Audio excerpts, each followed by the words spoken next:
Currently we're in the disused Mar building in Fremantle. Last week there was nothing here, it was derelict. This week the interior architecture and architecture students from Kورtین University have moved in with their best work and created this amazing exhibition.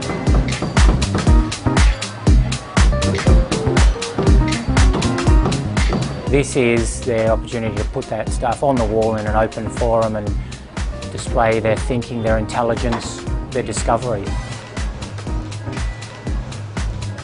It feels like quite an accomplishment actually. It's really nice to have the opportunity to show something that we've worked on so hard. You're creating this really great work and you've got to show it off to not only in the future context your client, because it's not just for yourself and it's not just like an essay, it's really for a lot of people to see. It's such an achievement to have gotten this far. It's a very high intensity course. It's a personal achievement that I definitely won't forget. It's good to get that feedback from the public, whether they like it or not, and I guess that's the measure of good architecture. I've got a panelling system over in the corner there. It's a screen that sits in front of a forgotten or disused space, and it opens and closes in response to the user, so it's robotic. The concept came from a theory called third space, which looks at perceived space, which is the space that we touch and interact with every day, and conceived space, which is the space of thought. And the idea of third space in between those two, that is a superimposition or some sort of strange relationship between the two of them. I'm trying to see how a spatial interior could provoke a sublime experience. The idea is that you're supposed to just forget your inhibitions and just feel the landscape and take off your shoes, just totally go into it. So it's darkness and there's pebbles around, a few close walls. Pretty excited to see what it's going to bring, see how people react to my space.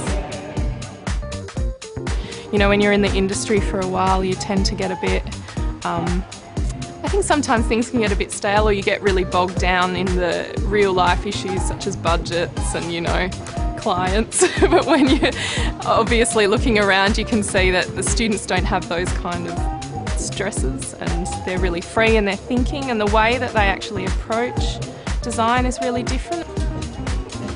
I believe that the work should be understood by the broader public. I don't think it should just be academic or theoretical.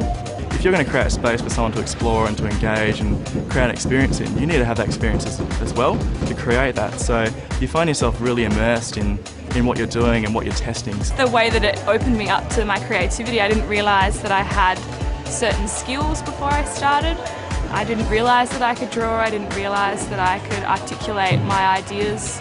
The way you see the world it's changed once you've kind of spent 5 years or 6 years kind of developing taste and learning about the built environment and everything around you and why it is the way it is.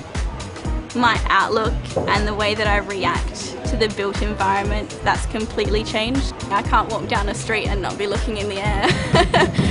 Yeah, always being able to test something and trial it and push further and never just kind of be comfortable with the first ideas. I actually do think there's a number of superstars in the room tonight.